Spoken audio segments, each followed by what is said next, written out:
বরযাত্রী কারা ছিল শুনলে অবাক হবেন। আল্লাহ পাক রব্বুল আলামিন যখন বাবা আদমকে বানালেন, বাবা আদমকে বানাই আল্লাহ পাক রব্বুল আলামিন জান্নাতের মধ্যে রাখলেন, বললেন আদম জান্নাতের মধ্যে তুমি বসবাস করো, খাও পান করো, রে আদম জান্নাতের মধ্যে ঘোরাফেরা করো, আনন্দ করো, ফুর্তি করো। বাবা আদম দেখলেন জান্নাতের মধ্যে আর কেউ নেই, একা একা। অনেক বছর পরে বাবা আদম জান্নাতের মধ্যে ঘোরাঘুরি করে একা একা, ভালো লাগে না। আল্লাহ পাক রব্বুল আলামিন বলে, কিরে আদম মন খারাপ কেন? বাবা আদম মন খারাপ করে সালসাবিল ঝর্ণার পাশে বসে আছেন। আল্লাহ পাক বলে, আদম ঝর্ণার পাশে একা একা কেন বসে আছো? আল্লাহ পাক রব্বুল আলামিন কিন্তু সব জানেন, তারপরও বলে, আদম রে মন খারাপ কেন? আদম বলে, আল্লাহ জান্নাতের মধ্যে একা একা আমার ভালো লাগে না, একটা সঙ্গিনী দরকার। আল্লাহ পাক রব্বুল আলামিন বলে, আদম তুমি টেনশন করবা না রে আদম, চিন্তা করবা না, আমি আল্লাহ তোমার জন্য সঙ্গিনী বানিয়ে দেব। বাবা আদম ঘুমিয়ে আছেন, ঘুমের মধ্যে আল্লাহ পাক রব্বুল আলামিন বাম পাজরের বাঁকা হাড় দিয়ে মা হাওয়া আলাইহিস সালামকে বানাইলেন। মা হাওয়াকে বানাইয়া আল্লাহ পাক রব্বুল আলামিন জান্নাতের পার্লার থেকে সাজাইয়া সুন্দর শাড়ি পরাইয়া ঘুমটা দিয়া আল্লাহ পাক রব্বুল আলামিন আদমের বাম পাশে ডান পাশে ঘুম বসায়া রাখলেন। বাবা আদম ঘুম থেকে জাগলো, ঘুম থেকে জেগে দেখে ডান পাশে একটা সুন্দরী যুবতী বসা। বাবা আদম দেখে আশ্চর্য হয়ে গেল, এমন সুন্দরী যুবতী জীবনে কোনোদিন দেখি নাই। বাবা আদম ধরবার জন্য হাত বাড়ায়। আল্লাহ বলে, সাবধান আদম ধরবা না। বলে, কেন? আল্লাহ এটা কার জন্য বানাইছে? তোমার জন্যই বানাইছে, তো আমার জন্য বানাইলে ধরবো না কেন? আল্লাহ বলে, আদম এখনো পর্যন্ত বিয়ে হয় নাই, বিয়ে হবে, এরপরে ধরবা, বাসর করবা। আদম বলে, আল্লাহ তাহলে বিয়ের কাজটা বাকি রাখছেন কেন? বিয়ের কাজটাও আগে সেরে ফেলতেন। আল্লাহ বলে, আদম তুমি তো মোহরানা দাও নাই, মোহরানা আদায় করবা, তারপরে বিয়ে হবে। আদম, হে আদম স্পর্শ করবার আগে মোহরানা লাগবে। আদম বলে, আল্লাহ মোহর আবার কি? আল্লাহ পাক রব্বুল আলামিন বলে, টাকা পয়সা ধন সম্পদ। রে আদম ঠিক আছে, এক কাজ করো। বলে, কি কাজ? আদম বলে, আল্লাহ এই জান্নাতের মধ্যে টাকা পয়সা কই পাবো? আল্লাহ বলে, সল্লি আলা মুহাম্মাদিন সালাসা মাররাত, আমার বন্ধু মুহাম্মদ সাল্লাল্লাহু আলাইহি ওয়াসাল্লামের উপরে 3 বার দুরূদ শরীফ পাঠ করো, তোমার মোহরানা আদায় হয়ে যাবে। সুবহানাল্লাহ। আদম হাওয়ার বিয়ের মোহরানা আদায় হয় আমাদের নবীর নাম নিয়ে। রাসূলের উপরে 3 বার দুরূদ শরীফ পাঠ করবার পরে মোহরানা আদায় হয়ে গেছে। আল্লাহ তাআলা 4 নাম্বার পারা সূরা নিসার মধ্যে আল্লাহ তাআলা এই বিধানটা উম্মতি মুহাম্মাদি সহ গোটা মুসলমানদের জন্য ফরজ করে দিয়েছেন। ওয়াতুন নিসা সাদাকাতিহিন্না নিহিলা ফাইন তিবনা লাকুম আন শাইইন মিনহু নাফসান ফাকুলুহু হানিআম মারিআ। তোমরা তোমাদের বিবিদেরকে মোহর দিয়ে দাও, তবে হ্যাঁ যদি তারা কিছু অংশ তোমাদেরকে দেয় তাহলে তোমরা তা ভক্ষণ করতে পারো, নিতে পারো, কিন্তু মোহর দেওয়া লাগবে, মোহর দেওয়া ফরজ। এমনও বুড়া চাচা আছে, বুড়া দাদা আছে, বিবাহের 50, 60, 70 বছর হয়ে গেছে, নাতিপুতি হয়ে গেছে, এখনো পর্যন্ত মোহর আদায় করে নাই। মোহর আদায় করতে হবে, আল্লাহর বিধান ফরজ। যদি কেউ লঙ্ঘন করে, মোহর আদায় না করে মারা যায়, কিয়ামতের ময়দানে আল্লাহর কাঠগড়ায় তাকে দাঁড়াতে হবে। কারণ মোহর দেওয়া তো ফরজ। আপনি ফরজ বিধান লঙ্ঘন করলে আল্লাহর দরবারে আপনাকে দাঁড়াতেই হবে। আহারে কত টাকা কত দিকে খরচ করে, কিন্তু স্ত্রীর মোহরটা আদায় করে না। এমন স্বামী অনেক আছে, এমন দাদা অনেক আছে। মোহর আদায় করে ফেলবেন, যদি মোহর আদায় না করেন কিয়ামতের ময়দানে অবশ্যই আপনাকে হিসাব দিতে হবে, জাহান্নামে যেতে হবে। এই জন্য আল্লাহ পাক রব্বুল আলামিন বলে, আদম তুমি 3 বার আমার নবীর উপরে দুরূদ পড়ো। যদি 3 বার আমার নবীর উপরে দুরূদ পড়তে পারো, আমি আল্লাহ তাআলা তোমার মোহরানা আদায় করে দেব। মোহর আদায় হয়ে গেছে। সাহাবায়ে কেরামদের মধ্যে এমন সমস্যা ছিল, এক সাহাবী বিশ্বনবী মুহাম্মদ সাল্লাল্লাহু আলাইহি ওয়াসাল্লামের কাছে এসে বলে, ইয়া রাসূলুল্লাহ আমি বিয়ে করতে চাই। আল্লাহর হাবিব বলে, বিয়ে করবা, মোহর দেওয়ার মতো আছে কিছু? কই ইয়া রাসূলুল্লাহ কিছু তো নাই। আল্লাহর হাবিব বললেন, বিয়ে মোহর ছাড়া বিয়েও নাই। সাহাবী কয় নবীজি আমার বিয়ে করতে মনে চায়। আল্লাহর পয়গম্বর বললেন মোহর লাগবে, বলে মোহর দেওয়ার মতো টাকা নাই। আল্লাহর হাবিব বলে এক কাজ করো, বলে কি কাজ? বলে তুমি এক বক্স খেজুর নিয়ে আসো, এটা পারবা তো? বলে হ্যাঁ ইয়া রাসূলুল্লাহ তা পারবো। আল্লাহর পয়গম্বর বললেন খেজুর নিয়ে আসো। ওই সাহাবী খেজুর নিয়ে আসলেন, আল্লাহর পয়গম্বর ইজাব কবুলের মাধ্যমে বিবাহ পড়ায়া দিলেন। আরেক সাহাবী সে বলে ইয়া রাসূলুল্লাহ আমি বিবাহ করব। আল্লাহর হাবিব বলে তুমি বিয়ে করবা, মোহর আসেনি? কয় মোহর তো নাই। বলে মোহর তার বিয়েও নাই। আশ্চর্য। ওই সাহাবী বলে নবীজি আমার কাছে টাকা নাই, পয়সা নাই, আমি মোহর দিব কোত্থেকে? আল্লাহর পয়গম্বর বললেন মোহর ছাড়া তো বিয়েও নাই। ওই সাহাবী বলে নবীজি গো বিয়ে করতে আমার বড় মনে চায়, কিন্তু আমার মোহর দেওয়ার মতো অর্থ নাই। আল্লাহর পয়গম্বর বলে রে সাহাবী তুমি কি কোরআন পড়তে পারোনি? কয় আল্লাহর নবী গো তেমন বেশি পারি না, 4টা সূরা মুখস্থ পারি, ছোট ছোট সূরা, মাত্র 4টা সূরা মুখস্থ পারি। আল্লাহর নবী একটা মেয়েকে বললেন মা তুমি বিয়ে করবে কিনা বলো। ওই মেয়ে বলে হ্যাঁ ইয়া রাসূলুল্লাহ বিয়ে করব। আল্লাহর পয়গম্বর বলে কোরআন পড়তে পারো? বলে নবীজি কোরআন পড়তে পারি না। বলে কেন পারো না? বলে মাত্র মুসলমান হইলাম, সকালবেলা কেমনে শিখব? আল্লাহর পয়গম্বর বলে আরে মা আমার একজন সাহাবী আছে 4টা সূরা পড়ে, তুমি পারো না?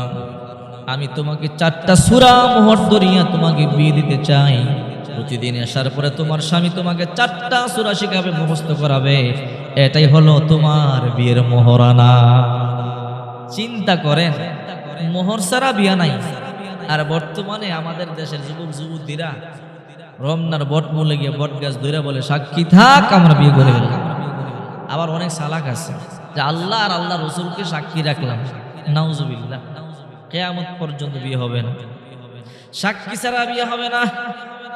এই জন্য বলছিলাম বাবা আদম আর মা হাওয়ার কথা, আল্লাহ পাক রব্বুল আলামিন জান্নাতের মধ্যে বিয়ে দিলেন। সুবহানাল্লাহ। জান্নাতের মধ্যে ফেরেশতারা বরযাত্রী হলেন। আল্লাহ পাক রব্বুল আলামিন ফেরেশতাদেরকে সামনে নিয়ে বরযাত্রী বানাইয়া বাবা আদম এবং মা হাওয়ার কবুল পড়ালেন। দুনিয়ার মধ্যে যখন বাবা আদমকে আল্লাহ তাআলা পাঠালেন শ্রীলঙ্কার শরণদ্বীপে, আর মা হাওয়াকে আল্লাহ পাক রব্বুল আলামিন পাঠাইলেন জিদ্দাহ। আল্লাহ তাআলা বলেন ওয়াকুলা মিনহা হাইযু শি'তুম রাগাদা, আরে আদম খাও যাতে খুশি যাও, আনন্দ করো, ফুর্তি করো, সাবধান ওয়ালা তাকরাবা হাদিস শাজারা, ওই যে একটা গাছ আছে ওই গাছের নিচে কিন্তু যাইও না। শয়তান ধোঁকা দেয়। আদম কেমন আছো? বলে ভালো আছি। আদম তো চিনতে পারে না। রে আদম আল্লাহ তাআলা কি বলেছে? আল্লাহ তাআলা বলেছে আনন্দ করতে, ফুর্তি করতে, খাইতে, ঘুমাইতে, আর কিছু কয় নাই। বলে আল্লাহ বলেছে ওই গাছটার কাছে যাইও না। শয়তান কই এইটাই তো আসলটা। বলে মানি?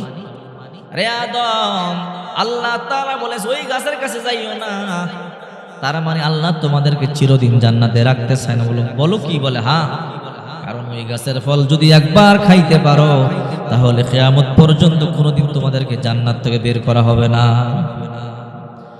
মা হাওয়া কয় আদম চলো না ফল খাই, সবসময় জান্নাতে থাকবো, আনন্দ করবো, ফুর্তি করবো। আদম কয় না, সম্ভব নয়। দুইজন ইস্তেহাদি একটা ভুল করে ফেললেন, ফল খাইলেন, জান্নাতি পোশাক আল্লাহ খুলে দিলেন।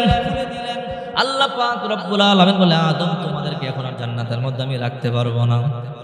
আমি বলেছিলাম ওই গাছের কাছে যাইও না, কেন গেলা? ওই গাছের ফল খাইও না, কেন খাইলা? আল্লাহ তাআলা জান্নাতি পোশাক খুলে ফেললেন। দুইজনকে দুনিয়াতে প্রেরণ করে দিলেন। বাবা আদমকে শ্রীলঙ্কার শরণদ্বীপে, মা হাওয়াকে সৌদি আরবের জেদ্দার মধ্যে আল্লাহ তাআলা পাঠাইয়া দিলেন।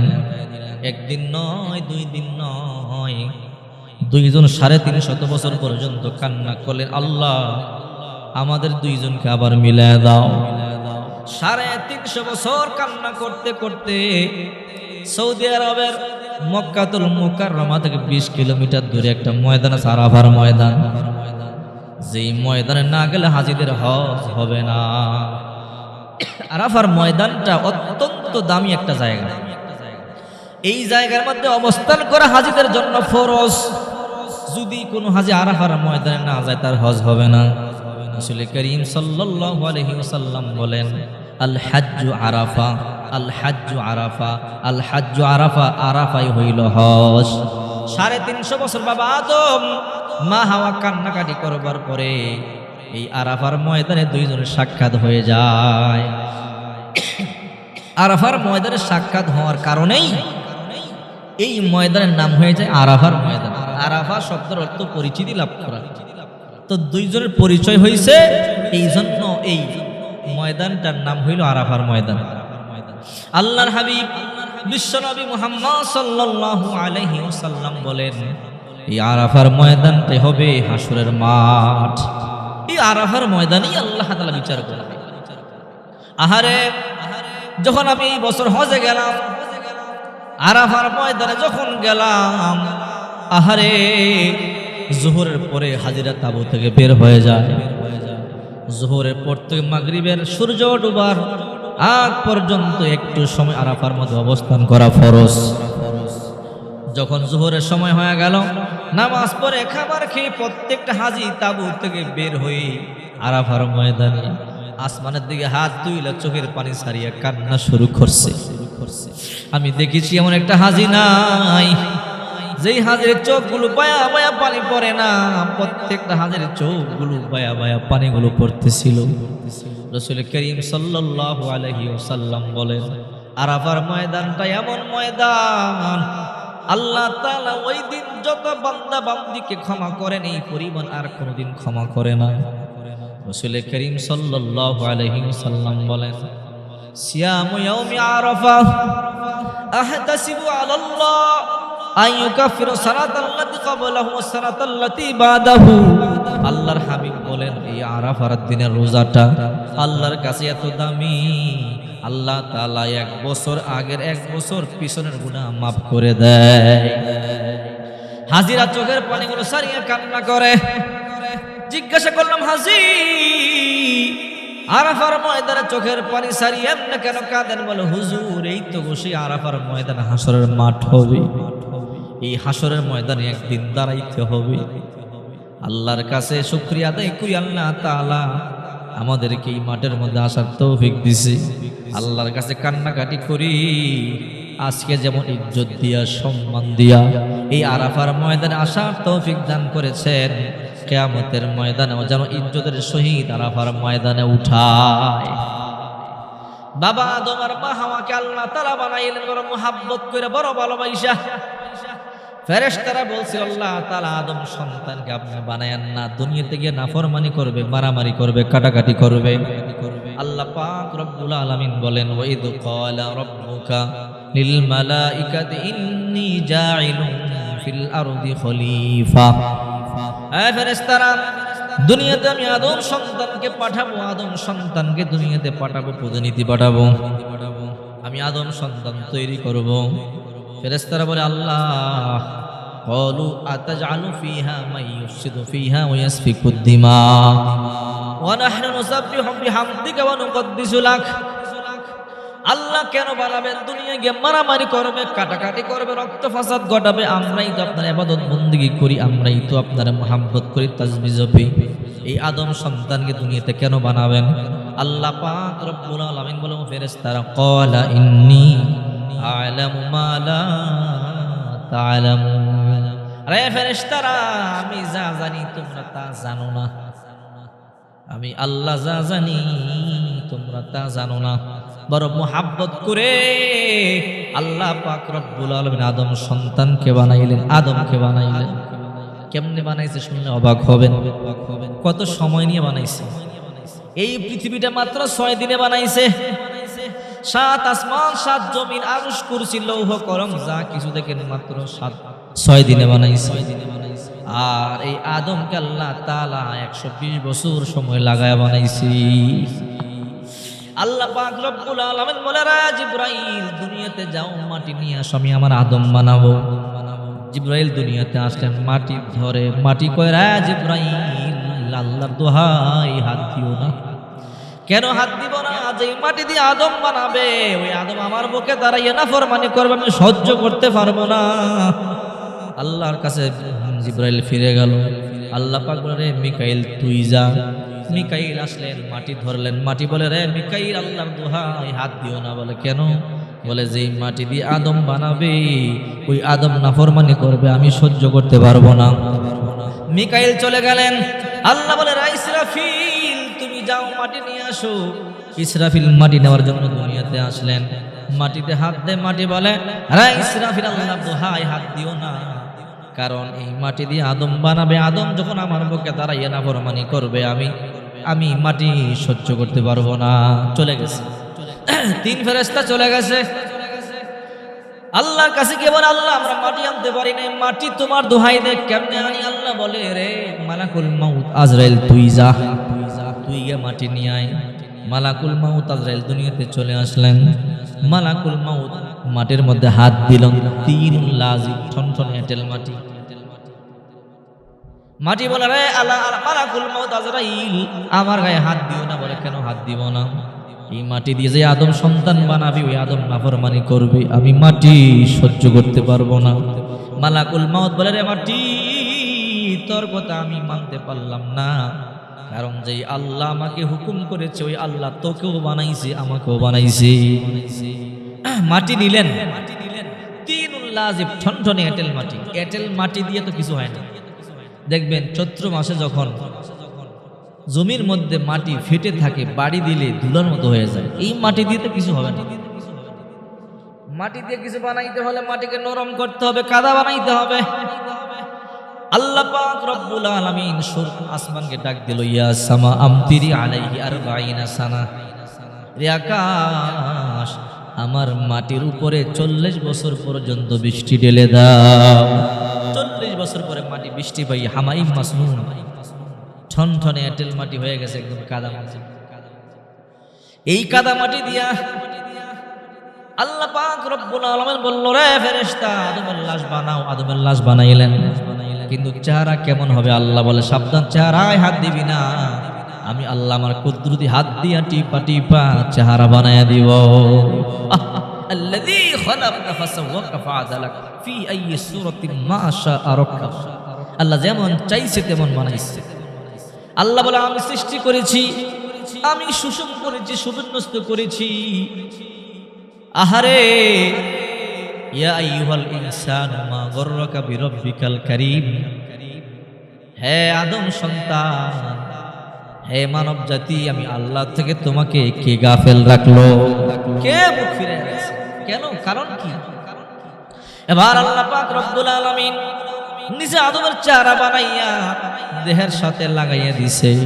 এবার কাদা মাটি ধরলে হাত ডেবে যায়। আল্লাহ সূর্যকে ডাক দেয়, ইয়া শামসু হাররিকি আলাইহি 40 সানা। সূর্যরে আমার আদমের উপরে 40 বছর পর্যন্ত তা দাও। সূর্য আদমের উপরে 40 বছর পর্যন্ত তা দিলেন, হিট দিলেন। 40 বছর পরে সলসলিং কাল ফখর আদম এবার ঠনঠনে হয়ে গেল, টোকা দিলেই বাজে। আল্লাহ তাআলা আদমের ভিতরে রূহ ঢেলে দিল। আল্লাহ বলে হে দুনিয়াবাসী, এই গোটা দুনিয়া বানাইলাম মাত্র 6 দিনে, আর আদমকে বানাইলাম 120 বছরে। এই আদমকে আমি এত মোহাব্বত করি, আদম যখন একবার আল্লাহ বইলা আমারে ডাক দিবে আদম সন্তান, আমি আল্লাহ 70 বার জবাব দিয়ে দিব। এই জন্য বলছিলাম বাবা আদম এবং মা হাওয়ার বিয়ে থেকে আমাদের শিক্ষা হলো, 1 নাম্বার আমাদের মহারানা আদায় করতে হবে। যদি আপনি মহারানা আদায় না করেন আপনার গুনাহ হবে, পাপ হবে, ফরজ তরক হবে, আপনি জাহান্নামে যাবেন। এই জন্য এখনো পর্যন্ত যারা মহারানা আদায় করেন না আদায় করবেন, নতুবা আল্লাহর কাঠগড়ায় দাঁড়াতে হবে।